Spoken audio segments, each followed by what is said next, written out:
Like, this was published on November 8th. Check out a merch store, I guess. This was published on November 8th. Check out a merch store, I guess.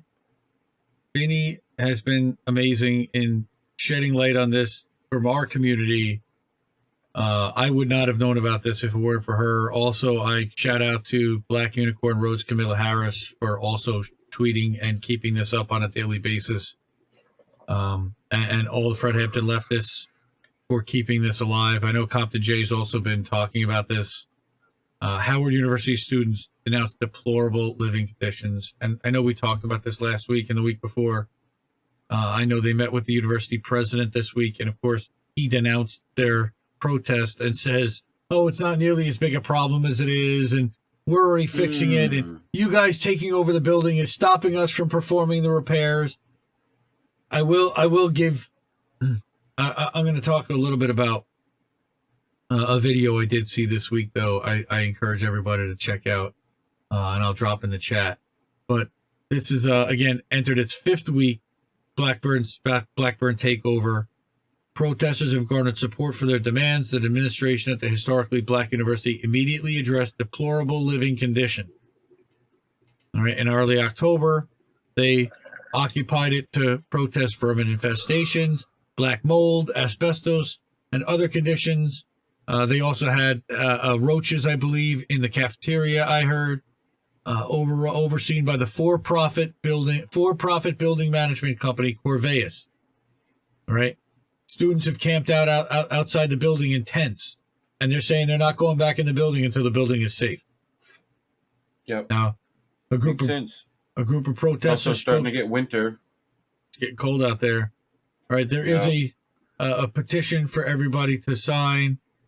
Actually, this is a group of protesters spoke with WSWS about their protests and distributed copies of IYS for social equality statement. Okay, because they're in it for the money. They've been doing everything to get us out of the encampment. They brought up celebrities like Felicia Rashad that oppose our takeover. Yeah, she's like, oh, yeah, those kids. It's those kids. Well, if it was her kids, yeah, Janelle has had asthma and that the air filter in her dorm room hasn't been changed since 2014. They're supposed to be changed. They're supposed to be changed twice a year. And in a building like that, it might even be quarterly. Yeah. All right. And a maintenance person associated with contracting firm Corveus came to her dorm but made an excuse and didn't fix it. Probably didn't have the filter, the right one. Lucky Burrito, take care. Thanks so much for coming tonight. Bye, Lucky. So, stated that the purpose of the demand for a town hall was to open the campus administration to wider demands from the student body, such as better mental health services, better campus Wi-Fi, safer eating quarters, better financial aid assistance. All right. Autumn also spoke about poor maintenance. And then they tried to lock students out. And, yeah, President Frederick keeps Corveus around and refuses to break their contract. He doesn't care about the students or he'd get rid of them, Autumn said. And, again, this is just one student's opinion, but it's just interesting to hear someone who's in the building and who's dealing with this.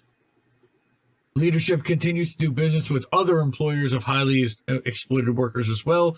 Sodexo, which is campus contractor, they announced the layoff of cafeteria staff, which they blamed on the takeover, even though they're not even working in that building. Wait, what? Yep. What? How did they do that? Yeah. They were quick to explain that the narrative had been concocted by the university to incite the campus community against them. All right. The Blackburn, right. The cafeteria in Blackburn was not directly connected to the building lobby where the occupation was taking place, and that there were, in fact, multiple points of entry to the dining rooms and lower levels of the building. Rather than students causing these layoffs, the administration shut down the cafeteria and is planning to pin the blame on the student. Oh, of course it's the student's fault. It's always the student's fault. The ones that are paying $50,000 a year to be there. Dollars. Or a semester. Which they should be getting, like, they gold toilets for $50,000 a year. Yep. Like, but the problem, and I'll explain, is has to do with Howard's endowment, even though it is tremendous. I was watching a really interesting video from Irami Osei Frimpong, and he was talking about, and let me bring that up in my Discord. What a name. Yes, he's a name. He's brilliant, by the way. Everybody give him a follow on. How did you remember that name? What is wrong with you?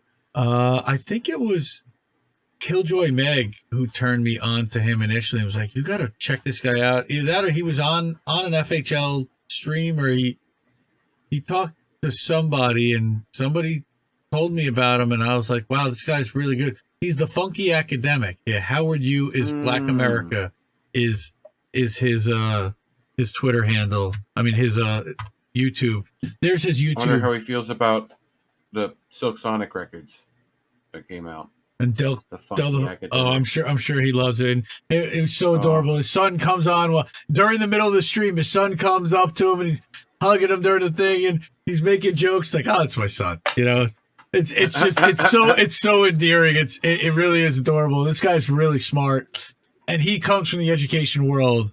And basically, what he's talking about is the fact that Howard has an endowment of $850 million. And that sounds like a lot of money, but then you look at Georgetown University across town. Their endowment is $1.8 billion. And that if you look at even George Washington University, not even Georgetown, but GW, that GW University has an endowment of $1.7 billion. He's like, so basically, we wouldn't even have enough, even if you gave all of that $850 million a year, it's not even enough because the endowment is $750. The operating budget is $850 million a year. They start $100 million a year in the hole that they have to raise from alumni, and then they have no endowment left to fix any of the buildings or anything. Again, fascinating video. I highly encourage you to go watch it. It's about 20 minutes long. It's called Howard U is Black America, and he draws parallels to that. This is Howard. It's a microcosm of how Black Americans are being treated all over, but still expected to compete at the same level while being hamstrung at every turn. It's a real problem. You look, we've got to figure out a way to address the systemic inequality out there. I'm a big advocate for figuring that out and for calling out that equality and rectifying it wherever we can. Hey, it's almost 4:20 somewhere, Reef. So is it? Well, I've been hitting this the whole time. It's 2:17. So where is it 4:20 though? Because we are doing 4:20 at a new time. Yeah, we are kind of. So it might be England. No. Good question. So this is again Howard Blackburn takeover. There are solidarity funds to support these students. Okay, here, you, President Frederick, live comfortably in Maryland while students are sleeping on concrete for 25 days, and faculty is poorly paid as well. Okay, articles in WAPO have also attested to the poor conditions not only of students but faculty as well. Okay, Nicole Hannah-Jones, who resigned because she felt devalued and disrespected. Tokyo, Pyongyang, Ambon, Yakutsk, Seoul. Yakutsk is in like one of the former Russian Soviet Republic. Shout out Russian friends. Yeah, the use of police violence against protesters. Okay. Yeah. In Friday address, Frederick attempted to save face. This is the university president. While agreeing to none of the students' demands, he stated, "I hear the concerns. I want to be absolutely clear about that." But he admitted that his administration had been lacking in preventative maintenance, avoiding trouble when issues do occur and responding to them quickly. But he's saying that basically the takeovers is preventing them from getting in the building and fixing the rooms, which is not. And where's that chokehold situation? Yeah. Referring to the use of police violence against protesters, and a police officer named Officer Smith placed an 18-year-old student in a chokehold while her back was against a metal bar. Terrible. The fact that many of the police officers were also African American didn't mean that they treated the students any more delicately. Yep. The officers were pushing people's parents out of the way. during this is Parents' Weekend. Bro. Yeah, Janelle spoke directly to the claims that students' skin color makes them natural allies to the wealthy members of the Board of Trustees and well-paid administrators.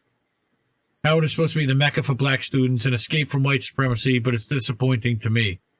I've never felt more oppressed than when I attended this campus. That's terrible. And again, World Socialist website on it. Yep. They are, when it comes to living conditions, working conditions, and standing up and advocating for workers and workers' rights, they're tops. And shout out Afeni like more than once because daily. She's retweeting Blackburn Takeover daily, and she was so powerful today. She was there. She had Lee Camp on today. She was so good with Lee and with Kit, and then she did her Faction Fire podcast right from the General Strike. So I love that woman. Well, you better get hip to Indie Left. Indie Left. indieleft.news.